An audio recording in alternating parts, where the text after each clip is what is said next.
Hi everyone, Professor Gustin here. And the last system we're going to talk about in this series of lectures is the reproductive system. And I love this picture. It's probably completely, I'm sure it is, a complete animation, but it's an egg being fertilized by a sperm. And in a normal situation, there would probably be hundreds or thousands or whatever sperm cells trying to get in there. So this is just a really kind of cool cartoon, but I'm going to start off with the male reproductive system. And like our other two systems, where I'm just giving you the real basics. Please look at the diagrams. I will put diagrams on your book. I put the diagrams from your book in this PowerPoint. So look at those, make sure you can find the parts. And, and just for for the parts that I give you a function, make sure that you know those functions. So when we're looking at the male reproductive system, so this is a sagittal section. We're separating the right and the left sides, and the one of the notable parts of the obvious parts of the male reproductive system are the testes, and there's two testes that produce the sperm and the testosterone. And I'm probably most of you are familiar with the idea that the sperm are the genetic contribution that a man makes to a child. So the sperm has chromosomes in it that represent the father, and they're going to fertilize the egg. And so those sperm cells are made in the testes. Also, one of the primary male sex hormones is called testosterone, and that's also made in the testes. So the testosterone is essential for the formation of sperm and for the development of the secondary male sex characteristics. And I think I mentioned this in another slide. I'm not going to go into the details, but the testes are in a sac of skin called the scrotum that hangs below the body, outside of the body cavity. Let's see. So if we look, at one of the testes here. There's this kind of tissue right here on top of each testis that is kind of like some coiled tubes all kind of together, and that's called the epididymis. So if the sperm are made in the testes, a testis is one, testes are two. But the sperm are made in a testis, and then they go into this tubular structure called the epididymis, and that's where the sperm are mature. So they have to go there to kind of develop into mature sperm. And you can palpate the testes and feel the epididymis from the outside.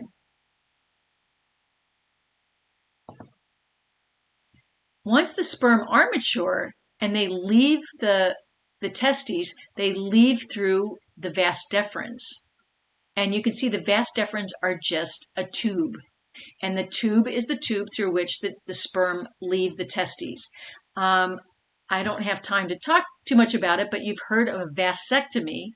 Vasectomy just means with a cut, they make a little cut in the vas deferens. So they go through the scrotum right here, and then they make a little cut in the vas deferens and sew it off, and that way the sperm can't get from the testes into the ejaculate, into the semen.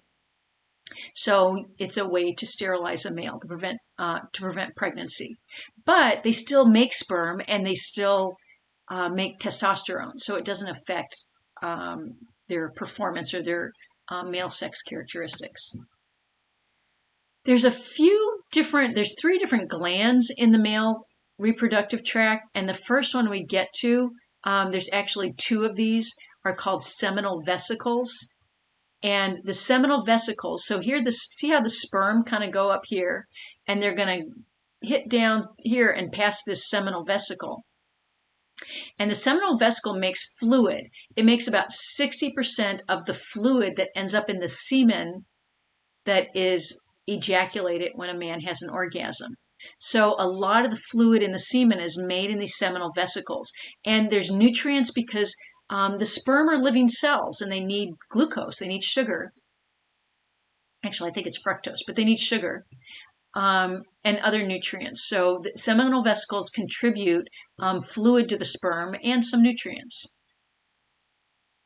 So they're up here. And then you have this tube continues and it goes through a gland here. And there's only one of these, and it's called the prostate gland. So here we've got the sperm traveling up the vas deferens from the testes to the epididymis, up the vas deferens, past the seminal vesicle. These tubes kind of combine and they pass through the prostate gland. And the prostate gland is also involved in creating the semen. So it contributes some fluid to the semen. And one of the things that it does a couple different things, this fluid, but one of the things it does is it neutralizes the pH of the vagina. So I always think of prostate and pH, PP. And because a woman's vagina is a little bit acidic, that prevents unwanted bacteria from growing there. But sperm, they don't want it acidic. They're regular, human cells that don't like acids. So what happens is when a man ejaculates into the vagina, the semen is going to be, the pH is going to be a little bit high because of the prostate gland, the contribution by the prostate gland. It's going to increase the pH of the semen and create an environment that the sperm can survive in. It will kind of neutralize the low pH of the vagina. And then that fluid is going to leave the man's body through the urethra. We mentioned the urethra in the urinary tract, and it turns out the urethra in a male is part of the urinary tract, but it's also part of the reproductive system. And that kind of freaks some people out when they realize it. They're like, oh, could you ejaculate and urinate at the same time? But that doesn't typically happen because the tube to the urethra from the urethra is shut off when a man gets aroused. So a man should not be able to urinate when they're aroused because their urethra is shut off. So you should not be able to ejaculate and urinate at the same time. There's one other pair of glands that I didn't mention, and they don't contribute much they don't contribute a substantial volume to the semen, but they do contribute some mucus that lubricates. You might notice is when a man gets aroused, it might even before they're fully erect, but before they ejaculate, they might have some clear liquid that's leaving the penis. It typically doesn't have sperm in it, and it's a lubricant, and that comes from these bulbourethral glands. And so that it's a lubricant for that's in the semen to help with intercourse, but it also is kind of it shows up a little bit before ejaculation. And one of the things that it does is, here's the bulbourethral gland. It puts this clear fluid into the urethra and kind of neutralizes the pH of any urine that might be hanging out there. So that urine will get kind of pushed out and the pH neutralized. So again, so the sperm don't get, so they don't get killed by that low pH. So the other thing I remember is, like, where are these three glands? So here's that seminal vesicle that makes most of the semen. There's that prostate that contributes a high pH solution. And then there's the bulbourethral gland that contributes mucus. And the bulbourethral is the closest to the end of the penis because that's the first one that makes a secretion. That's going to make that lubricant before ejaculation occurs. So if you're trying to remember which is which, the bulbourethral is the first one that makes the lubricant, and it's the closest to the end of the penis. The penis itself has erectile tissue in it that can be engorged with blood, and the penis can become erect. And in that situation, it would be used for the organ of sexual intercourse. I'm not going to talk much more than that, unfortunately, about the parts. But your book has a lot of good information if you're looking for more information. I do want to talk a little bit about testosterone because we were talking about hormones. And it says, explain the role of the hormone testosterone Explain the role the hormone testosterone plays in the male reproductive system. And it's the main sex hormone in males. There's some other ones, but testosterone's the main one. If a developing fetus is making testosterone inside their mother, they will develop as a male. And we haven't talked much about chromosomes, but if you have a Y chromosome, you're going to make testosterone, and the baby should develop as a male. If you don't have a Y chromosome, you only have X chromosomes, then you're going to be a female because you're not making testosterone. So the presence or absence of testosterone is what's going to determine if a baby, a developing fetus, becomes male or female. And I think it's kind of interesting when you look at this that this is testosterone level. And here's your trimesters of pregnancy. Look at how high the testosterone is in the male fetus. Once the baby's born, they have a little spike of testosterone, but it drops off right away. And it stays low until the child enters puberty, and then the testosterone goes up again. And I just think this is interesting to say at birth, once a male baby is born, their testosterone is the highest it will be until they reach puberty. And it's just left over from this testosterone needed to help that child develop as a male. Okay, and then it will drop off. When the child does start making testosterone at puberty, it's going to bring on those secondary sex characteristics, the low voice, hair on the body, muscle development. They can ejaculate with live sperm once they reach puberty. And so testosterone is essential for the normal sperm development.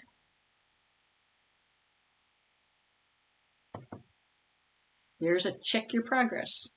I'm going to go on. Let's keep going. I'll go into female reproduction. The structures related to the female reproductive system, again, the diagrams from your book, make sure you look at the diagram. The female sex glands, or where the eggs are produced, are the ovaries, and there's 2 ovaries right here.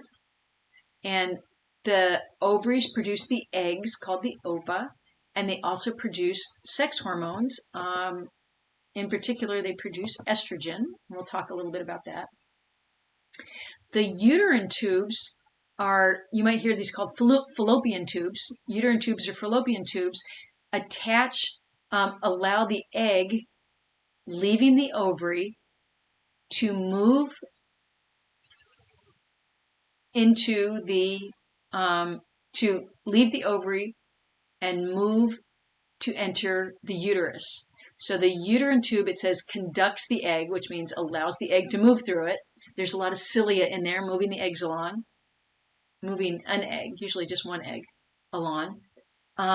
It also is where the sperm and the egg meet each other for the very first time, and where fertilization occurs. Some people would think it would happen like down in the uterus, but it actually happens up here in the uterine tubes. So once that egg, whether it's fertilized or not, gets into the uterus, if it's fertilized, it will embed itself into the wall of the uterus, and that's where the fetus will develop. If the egg is not fertilized, the inside of the uterus will shed, and that would be the monthly menstrual cycle. That unfertilized egg would go along with it.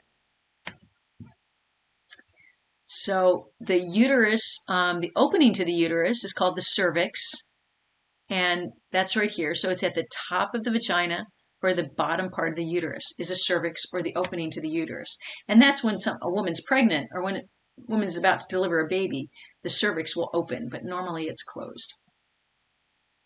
The vagina is the birth canal, and it's also the place where the penis goes during intercourse.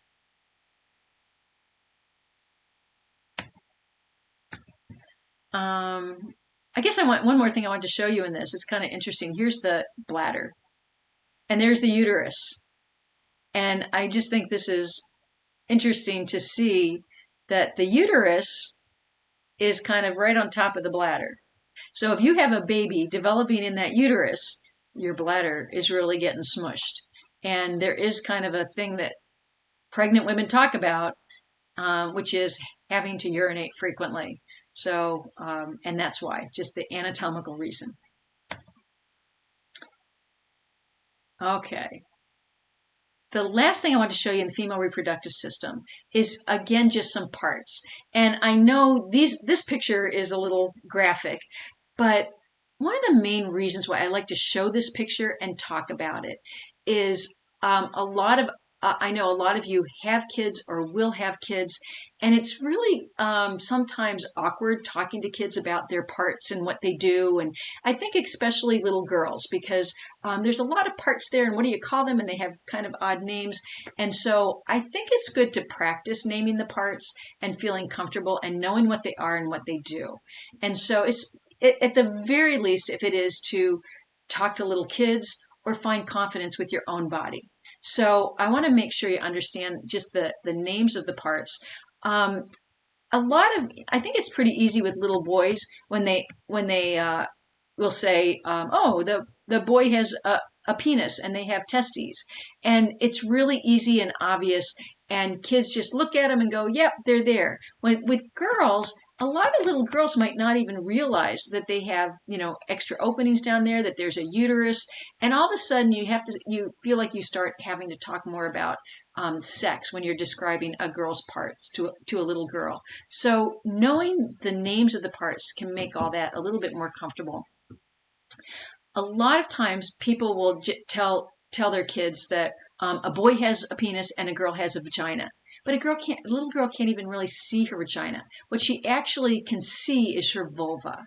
And the vulva are the external parts of the female reproductive system. And the outer portion here is called the mons pubis, where the pubic hair would be growing eventually. Um, and that's just, some fatty tissue, a protective layer there.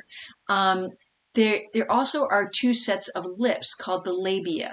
So a little girl, you might give them the word to say, this is your vulva, all these parts.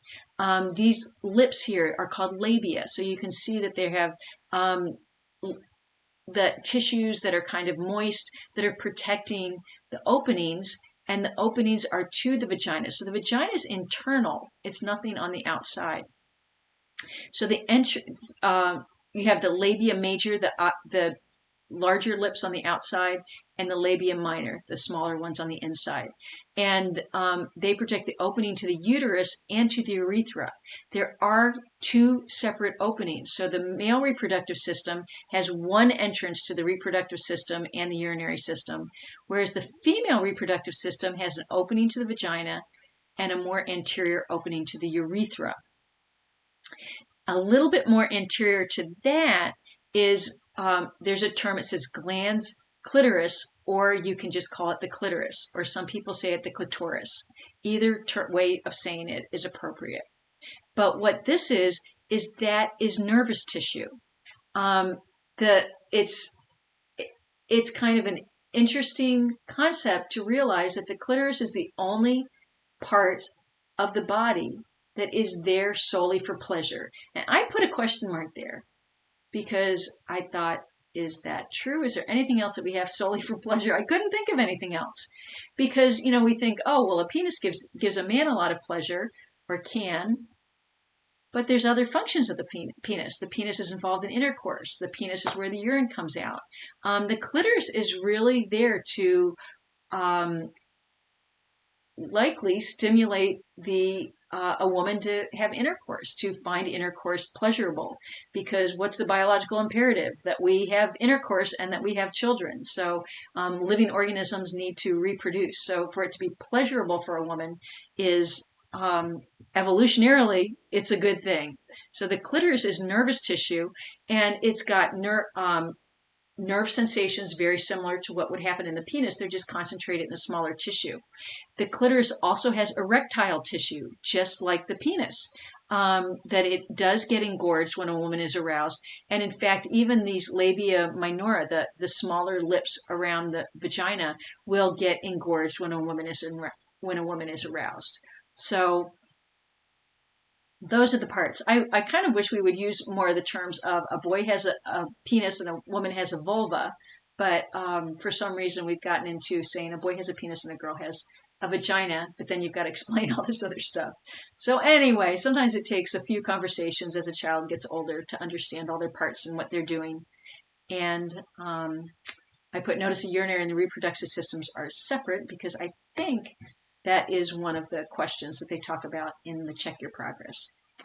At that point, I know there's a lot more to talk about, but at least we got through some of the anatomy of the reproductive system, and I'm going to stop right there.